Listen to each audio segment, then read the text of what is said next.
Well, a quick strike back from Team Liquid's Dimmu, and we're into game number 3 for a potent TC matchup. Dimmu on the Abbasid dynasty, but it feels like Baltu may have gotten his number on this one. He had the Rus, he had the Byzantines, but he goes to the tried and the true, the one that should be banned the most in this tournament. It is going to be the Rus in the hands of Baltin. And we are going to be on Dry Arabia, a map which is about as balanced as it comes, right? With that in mind, it's hard to think of many civs in AoE 4 that can play more comfortably on as many maps as Rus can. And when I say comfortably, I don't mean they're a filler pick. I think they actually play phenomenally well on a lot, including Dry Arabia. And the spawn has been generous to Baltin.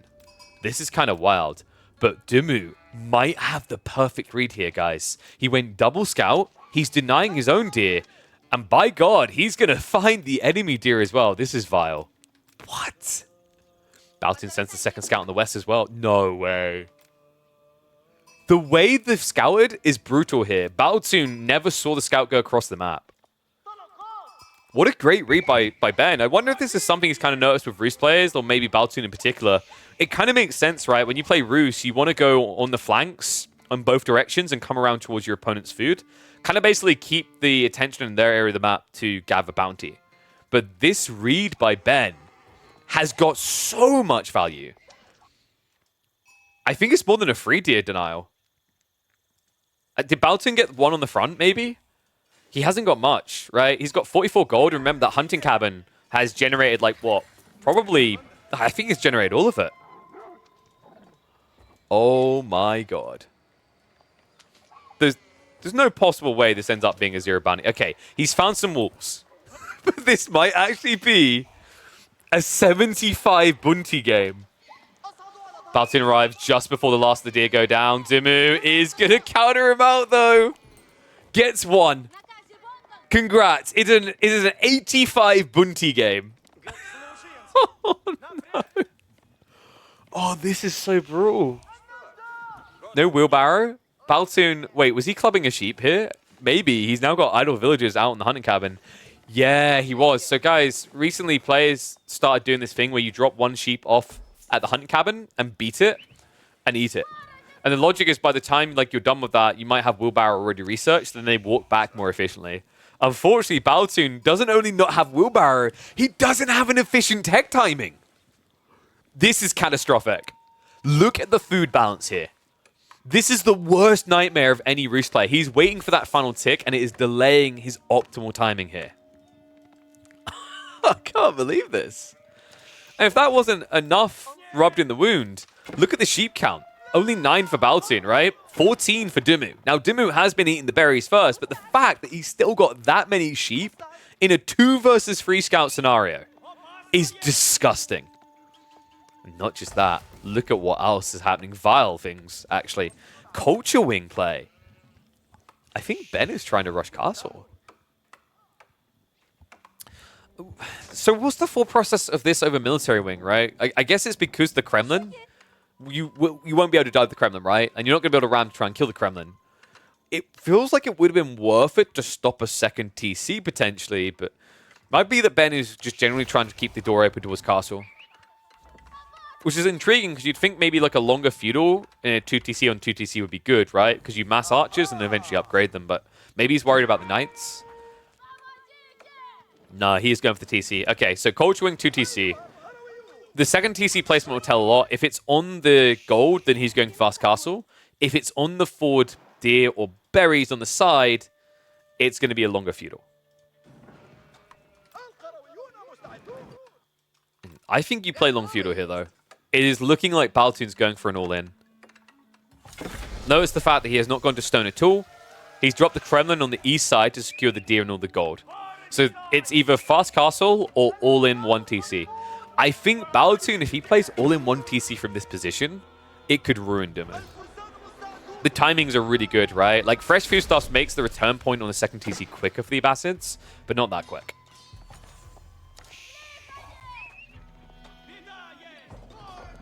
He killed too many animals, Roost Knight can't come quick. Interesting. That does make sense. I wondered if he would want the archers and spearmen to deny a potential second TC, though. Maybe he just feels like this isn't a matchup where Baltin's going to try to do that. Or doesn't feel like he's fazed by that detail. But either way, does give Ben a bigger edge, right? He's got preservation knowledge on the way. This is going to add up in the savings when it comes to all these eco-techs. Baltoon now dropping that stables. What a catastrophic opening, though. I can't believe this, man. Like, I wish it was, like, I wish we actually had it completely live right now so I could show you the bounty, because I'm pretty sure he got, like, maybe 100 bounty. If the game looks like it's over right near the end, we'll glimpse the bounty, because I cannot believe how this game opened. What a morale booster for Ben. Baltoon.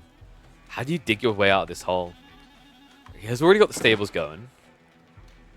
But I don't think you can do anything but like attack here, right?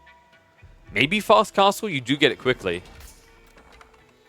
But this is always the awkward thing, right? It's culture wing, so if you turn yourself into a fast castle build, what's to stop Dimmu doing the same on 2TC? Remember, he went preservation and knowledge, which means these tech ups get that discount as well. 20% off. He's going to save 360 resources for attack. Scouts are just going to spread out for the info.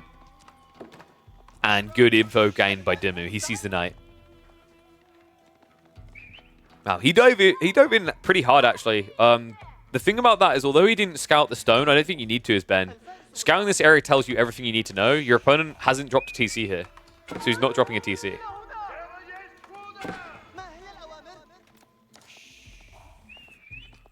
Dimmu just needs to prep the Raxes at home now. And for Baltoon, the natural follow-up should be a double archery range drop. And you just start scaling into your back line, right? Because you know by going knights like this, it's going to force the defensive reaction. Instead, what? Baltoon. Okay, dude, you know what the Cherry... He goes for a wooden fortress. You know what the cherry on top is here. Double archery range here. Ben. I don't think he was expecting this. That is insane. So get 85 Bunty and then Tower Rush. Is that how this works? Unbelievable. I mean, he's got 600 wood. There it is, dude. Oh, I love Baltoon, man. This guy tries to tell you that he's an orderly player. He likes the game flow to be natural and normal. There is nothing normal about this. Double archery range drop on the other side of Dimmu's starting wood line. Unbelievable. And keep in mind the impact of this, by the way, folks. Dimmu's trying to scale archers to defend. This is his only wood. The other one is far off from the east side. And knights are roaming. They're looming. I think the only thing really missing here is getting the position right. If Baltoon just kind of leans in with the scout here, maybe up here, let's see everything. And we do already have arrow slits on the way. Okay, so step number 1. Castle turret could be huge here as well. Because whenever the archers come to dive you and you garrison with your own archers, your damage output is just going to be insane, right? It's going to be 8 damage per slot, as opposed to an archer normally doing 5. And there we go. Another nice thing about wooden fortress rushes, all of a sudden, it's optimal to just build a lumber camp here. Actually, now trying to march around. Meantime, Aristotles comes in. That is going to force a vacate to the north side. There is a chase on here. Attempt to deny the vision isn't going to work out that well. Ben already starting to feel the pressure.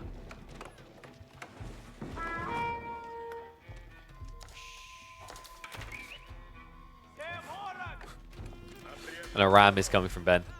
Now, this would normally be good if your opponent didn't already open stables. Because there's 4 knights, he has an answer to a ram. Ben never went for spears. He actually went horseman, which is kind of wild here, right?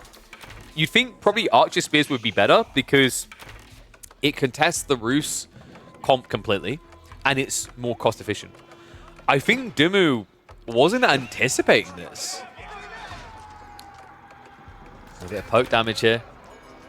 Every little counts because the clock is really ticking here. Undermesh is also being prepped to counter out the steel arrow that Dimmu already got. So you can notice the priority, right? Like, Baltoon's more focused on keeping the knights alive. Of course, Marine Lord turns up when this type of game happens to Ben. Dive in on the Wooden Fortress. Archer's moving across now. Knights are going to react, and he's going to have to break away. I mean, the Ram is going to die for this. Oh, this is brutal. There's one hope at breaking through. Is not going to work out.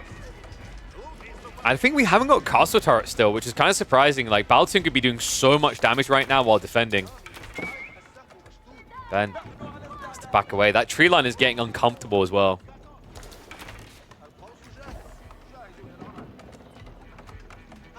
I mean, at this point, it's receding quicker than a 45-year-old man's hairline, right? And that's concerning me, because once wood runs out here, how does Dumu get a defense force together? Nice now with the dive in. Villagers not reacting yet. Finally, they are going to pull back, and that convinces Baltoon to back off. Steel Arrow is now coming through. And Ben... Wait, what? He doesn't have Undermesh. This is a huge opening now. And remember, defender's advantage is a myth here. Because your opponent has the same production, right? Yes, the defensive points are still there, but in terms of the production rates, yes, Knights have to come across. But the backbone of it, the Archers, they're all here. And in fairness, Knights arrive incredibly quick. And the quality of army difference is insane as well. Finally, Ben is getting into one of the Archers, Camel Archers. Kind of need to when you're up against almost 10 Knights. But now we see the exposed wood line.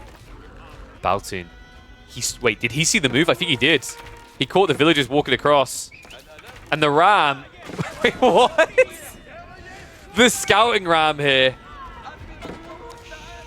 It is going to do what it needs to, dude. What an MVP there. Stopping the breakthrough. If only there was a cheap unit able to counter Knights. Yeah, rams. They body blocked them, right? Right? Or wolves. I mean, if Dumu thought he had the Archer Mass, then wolves might be an interesting way to go. A very cheap, quick way. He doesn't have the Archer Mass anymore. They're neck and neck on it. Knights now charge in. Camel on ease. Is still there for the time being. The Archers are going to snipe it down. So there we go. The beasts are unleashed. Villagers also now exposed. And Dumu in trouble. Trade outs just aren't working here, man. The Knights are just tanking so many blows. The villagers now running for their life. But that means that reinforcements could easily intercept here. Archer count now taking the lead in favor of Baltoon. And Dumu running out of time at this stage, I'd say. He's also getting denied, so not much food at home here, folks. And you can already see there's a knight prowling west side. Dumu's going to have to make a move soon. Can he really kill this wooden fortress? I'm still just hesitant to say it's feasible here. In fact, I think this is a death sentence waiting to happen. Ben knows he has to make a move soon. Dumu backs away, though, so Ram is going to go down.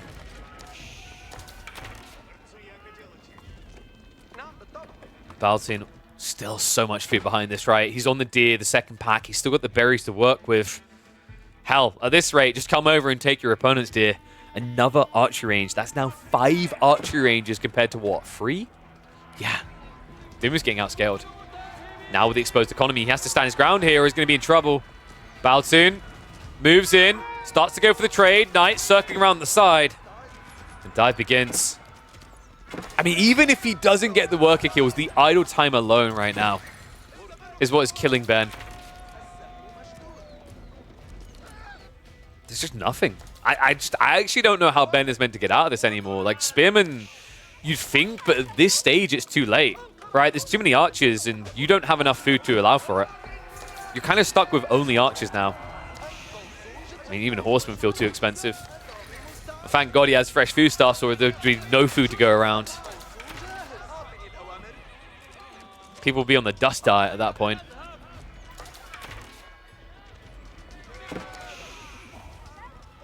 Wouldn't have this problem if he just fed his people protein works. Okay, I'm sorry, I had to.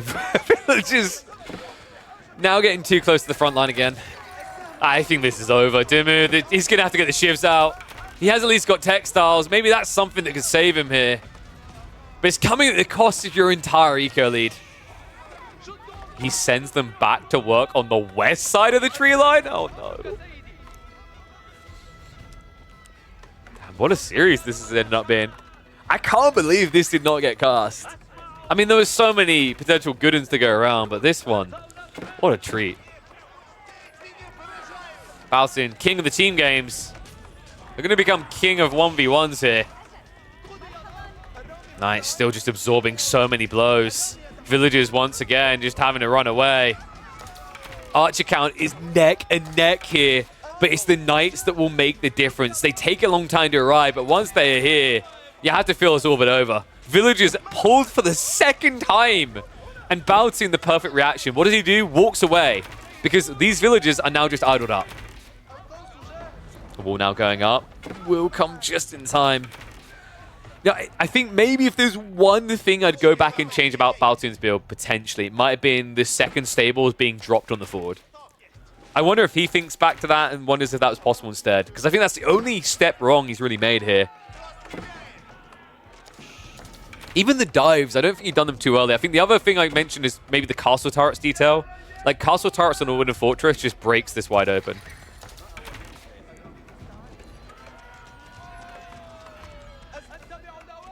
I'm starting to lose in the archer count a lot here.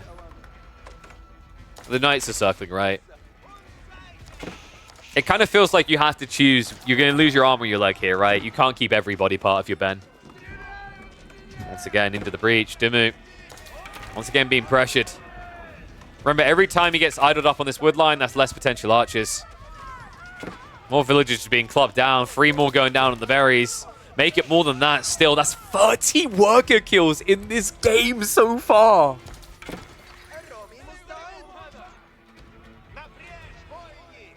And we mentioned Balsin just having that long lifeline, right? He's proving it. Now moving out to the boars. I imagine the deers won't be far behind it.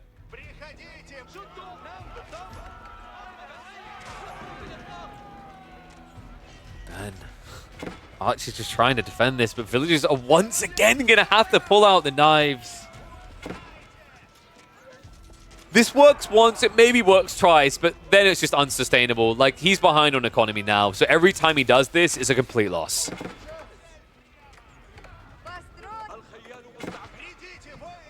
I think Balsin's making the right call, by the way. Some players would probably try for a tech up at this point, saying, I've done enough damage. I think that just ruins your game. There's no reason to not keep going, right? Dimu is going to run out of food before you. Mathematically, it just makes sense. I can't believe this. Also, can we just, like, can we really, like, it's quite intriguing. On the game where someone gets, like, 85 Bunty, Marine Lord does turn up in chat, I just realized that. But what a turnaround from what I think was an 85 Bunty game to this. Sometimes you got to throw the Hail Marys, and there's the stables on the front line I wanted. Yeah, I think at this stage, Balsin could probably just go Horseman instead. He'd get numbers up quicker, but I guess realistically, Knights are just better for killing villagers after the fact. And also, it kind of balances your economy a bit better. Like, food is going to run out quicker that way, whereas this way you can basically offset it and use gold instead. Ships once again. This is ridiculous. Ben, I think this is the last stand. It has to be. In fact, I want to see it. I've got to see it. This game has to be moments from being over. I need to know, what was the bounty number? 160 bounty. And that's after he took the ball worth 75. A 95 Bunty boy. But he's reaped the true bounty here. He's reaped the head. Dimu is now fully back up against the wall in the upper bracket here. Balsin about to take the lead and make it 2-1.